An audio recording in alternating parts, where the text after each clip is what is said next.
The American military has tried for decades to replace their M2 Browning 50 caliber machine gun, which was actually designed for World War I. However, after they spent tens of millions of dollars on failed project after failed project, they finally realized that they ain't going to get anything better than this old-school heavy-duty weapon. So, they modernized it exactly once, and it's still flawlessly in service on the most advanced platforms without any sign of retirement on the horizon. And in this video, you're going to see how and why this happened.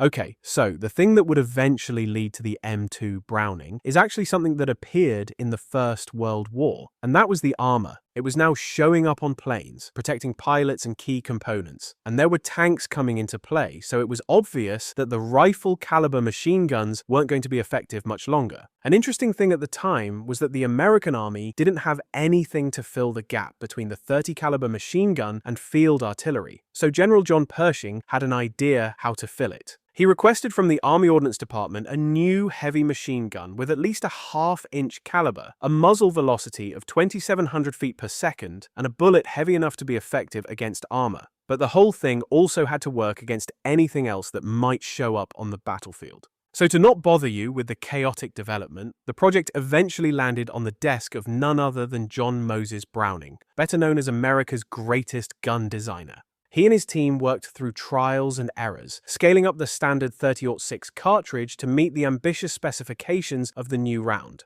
And while they were doing that, they realized that the captured German 13x92mm rounds for their anti-tank rifle had actually performed pretty close to the requirements General Pershing had set. It was the first round in history designed to defeat armor. So, they tested this German cartridge and took some inspiration from it, so to speak, and applied it to the scaling up of the 30-06. And through some headaches back and forth, they eventually came up with the 50 BMG, or 12.7 by 99mm. As for the weapon that needed to fire this cartridge, they did a similar thing and also scaled up Browning's well-known and proven M1917 water-cooled machine gun, making everything larger so it could handle this new round. Although this was far easier said than done, the 50 BMG had about 4 times the energy of the 30-06, so there were quite a lot of things that needed to be changed in order for it not to blow up. The initial trials proved disappointing, and the war they needed this machine gun for actually ended on the very same day as the prototype was being demonstrated. But they continued working anyway, until they came up with the M1921, a weapon without war and without anyone knowing what to do with it. It was a water-cooled machine gun weighing 80 pounds if you don't count the water, tripod, condensation can, and ammunition, which brought the whole setup to over 120 pounds. Practically suitable for an anti-aircraft role only, it was simply too heavy and clunky for the infantry, and feeding was only from the left side, which made it awkward to mount on the early tanks and aircraft. The rate of fire was some 500 rounds per minute, nothing fancy about that, and the ammunition for it was much heavier and more expensive than the 30 caliber. The Navy adopted some of these machine guns for anti-aircraft defense on their ships, which kept the project barely alive. Then, Browning died in 1926, and everything looked like the same was going to happen with the new machine gun. However, then came Dr. Samuel Green, who took the project into his hands, and with his team began systematically working on everything Browning didn't think of. The first thing was that the military didn't need one 50 caliber gun, but a whole family of guns for various roles. So, he redesigned the receiver to accept ammunition from either the left or right side by simply moving a few internal parts, which was incredibly important for using the gun in the wings of aircraft. He made a bunch of radical changes to Browning's design until they had a universal receiver that could be turned into 7 different weapons just by swapping barrels and jackets. So they had both the water-cooled and air-cooled machine gun, fixed and flexible aircraft gun, anti-aircraft gun, vehicle and ground configurations, all within basically the same weapon with some slight modifications. This is what went into service under the name M2 Browning machine gun. Now, perhaps the most important solution they came up with was making this gun work on the ground.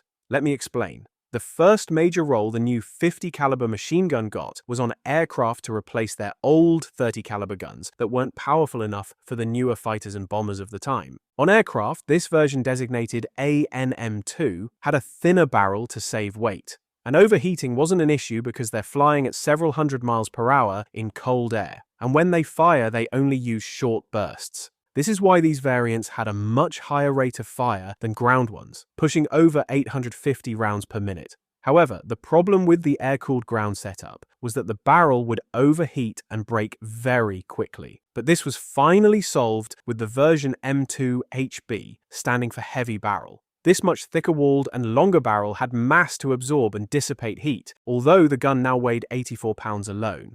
It still wasn't really useful for infantry, but it was at least 40 pounds lighter than the water-cooled version. But anyway, they finally had the machine gun they wanted in World War I. And as we as humans can't seem to find peace with each other, everything was looking like a new global problem would erupt, where this weapon would have a chance to prove itself. And they weren't wrong. After the aircraft variant was standardized, vehicle and infantry versions followed, and the M2 Browning went into full production, now preparing for a new war.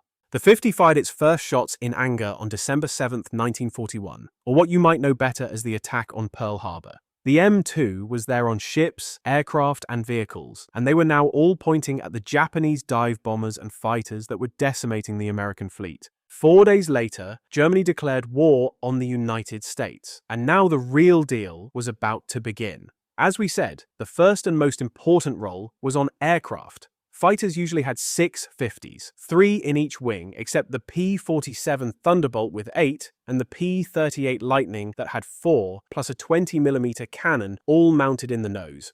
Bombers had up to 13 machine guns mounted in various turrets for defense against enemy fighter interceptors. The best example here would be the legendary B-17 Flying Fortress that had 13 50 cals in its definitive G version. And there were things like the B-25 medium bomber that was converted in the Pacific for strafing Japanese ships. It was armed with, listen to this, up to 1850 cals, basically anywhere there was space on the aircraft to mount one.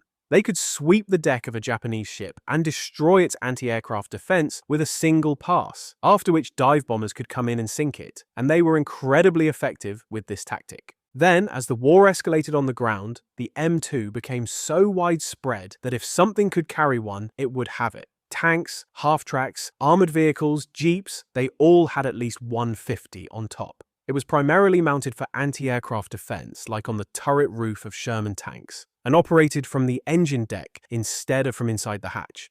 This was so they could elevate the gun vertically to engage German dive bombers and fighters daring to strafe American convoys, although it wasn't the safest place to fire the machine gun from during a firefight. German pilots quickly learned how dangerous low-level ground attacks were when heavy machine guns were just about everywhere American forces were. But besides protecting them against threats from the air, when you turn the 50 down on any ground target and fire long enough at it, well, whatever it is, it's going to give in eventually. Sandbag bunkers, walls, and even tanks would get destroyed with repeated 50 cal bursts. Tanks like the Panzer IV weren't safe against 50 caliber fire from the side, not to mention thinly armored half-tracks. And on top of destroying cover that protected you from standard rounds, Germans were frustrated even further because 50s outranged their MG-34s and 42s significantly. They had their Lafette tripod that was, simply put, ingenious for the time, with an analog computer and optics, separate trigger and recoil springs, which made their machine guns extremely accurate and deadly. However, the Americans had the M3 tripod, which was crude and simple in comparison with the Lafette,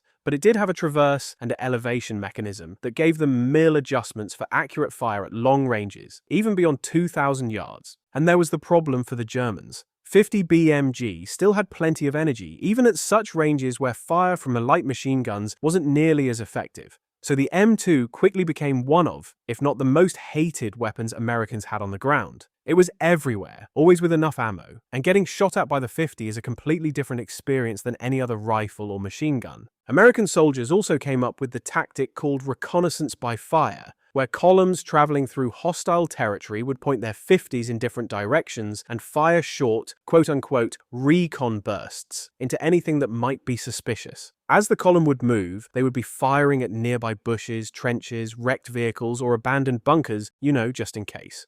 And the 50 BMG was powerful enough to go through the cover that would stop a 30 caliber round. So you, for example, didn't need to waste shells from the tank's main gun just for probing the terrain. Then we have a similar situation with the M45 Maxim quad mount, the anti-aircraft weapon with 450s mounted on a powered turret. Although it was quite effective against low-flying aircraft, the thing was that after the German Luftwaffe was battered by the Allies, there weren't many air threats, so these quad 50 mounts were used on ground targets. And it didn't get the nickname Kraut Mower or Meat Chopper for nothing. As you know, 450s firing at the same spot is not really the most pleasant experience in the world if you're on the receiving end. Some of these were mounted on M3 half-tracks, creating serious moving firepower. And of course, regular M2 was still used by the infantry with the tripod, but mostly in defensive fixed positions, as it was simply too heavy for quick movement. Also, resupplying ammunition wasn't like resupplying a regular machine gun. A 100-round belt for the 50 was about 25 pounds, and that gives you some 10 seconds of firing time. And while we're on the topic of ammo, the standard ball full metal jacket round was more than enough to ruin your day. But 50 caliber ammunition evolved quite a bit, with some spicy rounds for armor penetration, tracer, incendiary, or all of that combined in a single round. Fighter aircraft would combine different types in their load, so they'd have tracers to see where they're shooting, but also armor-piercing and incendiary effects for a higher chance of shooting down the enemy plane. Later, after the war, even more interesting 50 BMG ammo types would appear, but we'll come to that. So, by the time World War II ended, almost 2 million M2 Browning machine guns were produced, and surprisingly, 1.6 million were actually the aircraft version. But then, if you think about the horrific losses of American aircraft, every single one that went down brought its guns with it, so I think it makes sense. Now, when the war ended, the M2 served with every branch of the American military, fought in every theater, and virtually in any engagement from Pearl Harbor all the way to the end. But the story of the M2 pretty much had only begun. After World War II, aircraft had evolved significantly and became much harder to kill. So, Americans tried to crank up the rate of fire on their good old M2 guns on fighters to over 1,000 rounds per minute, compensating for the 50 BMG being much less powerful than 20 or 30mm autocannons used by other nations. They came up with the M3AN version that would arm first-generation American jets that carried 6 guns in the nose. However, the war in Korea and encounters with the Soviet-made MiG-15s proved that the days of the Browning 50 cal on fighters were over, because the rounds simply didn't have enough power to reliably shoot down new jet fighters. So, they were replaced with the 20mm guns and then the M61 Vulcan rotary cannon that finally solved the problem of firepower on jets. However, the AN-M3 stayed in the tail turret of the B-52 Stratofortress, aimed through fire control radar. In 1972, 2 B-52 tailgunners claimed the last bomber gunner air-to-air kills in history when they fired some 700 rounds into a MiG-21 until it exploded. A few days later, another MiG was shot down the same way, and this was the final confirmed kill of an enemy fighter by a bomber gunner ever. Well, through humiliating failure after failure of prototypes, it turned out that no one could make it work better than the old M2. The Vietnam War proved that it was still the best thing on the ground for heavy firepower, especially effective in the jungle, while the M60 took over the role of the general purpose machine gun. There were some modified AN M2s mounted on helicopters, but the M60 was more suitable for that role because it was much lighter. However, those aircraft versions would later be widely used on new helicopters like the Black Hawk and others. But the M2 was once again on everything that could carry one. Jeeps, tanks, patrol boats, armored fighting vehicles, and most interestingly, if you ask me, the gun trucks. Those quad mounts from World War II came in quite handy when mounted on improvised trucks with combat compartments welded on. Good luck ambushing one of those. Transportation Corps in Vietnam used them to escort and protect supply convoys from constant enemy ambushes. And of course, while we're on Vietnam and the 50 caliber, we have to mention the legendary American sniper Carlos Hathcock. He experimented with the M2 on a tripod and mounted an 8-power scope and zeroed it in from his firebase on a hill, playing with it in single shots like a sniper rifle. And when one unfortunate Viet Cong fighter appeared with his bicycle and AK-47 at 2,500 yards, Hathcock fired 2 rounds and hit him with his scoped 50, setting a shooting record that stood for 35 years and was broken in 2002 by a Canadian sniper using a 50 caliber rifle in Afghanistan. Carlos would later inspire Ronnie Barrett, who made the 50 BMG sniper, aka anti-materiel rifle, that became so effective in the wars to come and helped set many long-range kill records. And speaking of the 50 caliber's evolution, there was also some interesting special purpose ammunition like the Raufoss round that combined armor-piercing, high-explosive, and incendiary purposes within the same cartridge. Now, arguably, the only real change to the M2 Browning machine gun since its introduction that actually helped fix something was the A1 version that solved the headspace and timing problem that haunted the gunners all the way from World War II to 2010. The issue was that due to 1930s manufacturing, when Browning and Green designed the M2, two things couldn't always be precisely machined to guarantee a proper fit for every barrel and receiver combination. The first one, called headspace, was the distance between where the firing pin sits and the base of the cartridge when it's seated in the chamber. If headspace is too tight, the gun won't fire, but if it's too loose, then there's a gap through which the casing could explode and spit shrapnel in the gunner's face, which you'd agree is a bigger problem. Now, the second one was timing, which is the precise synchronization between the bolt and the firing pin.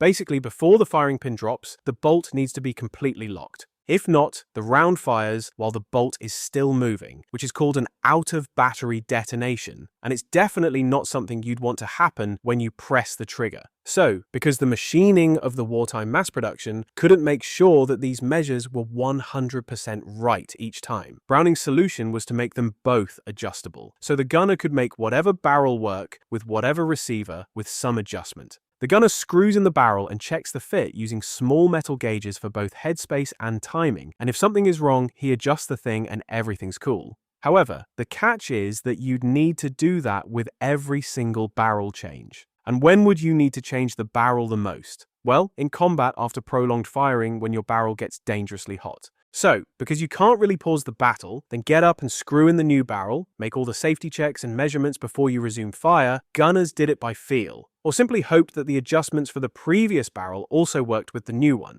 If it did, great, you keep firing. If not, in the best case, you'd have a gun that just won't fire. In the worst case, it blows up in your face. So, this was what the gunners had to do for 80 years until the M2A1 finally solved it with fixed headspace. The thing is that with modern machining and new materials, the parts could now be made to exact specifications and stay that way after prolonged use. So, the gunner never has to think about it when the barrel is changed. The A1 also got a safety and a flash suppressor that reduces the flash by about 95%, which is great for night fighting so the gun wouldn't blind you and reveal your position. Other than that, the gun is pretty much the very same design that was created over 100 years ago. And the most interesting part is that it's now paired with the latest tech like the CROW's Common Remotely Operated Weapon Station, where the M2 is controlled by a joystick from the safety of the armored vehicle. It also has all the fancy features like rangefinders, night and thermal vision, and gyro stabilization for accurate firing on the move, and a bunch of other things that John Browning couldn't even dream of existing, let alone being paired with his weapon designed to fight World War I planes and tanks.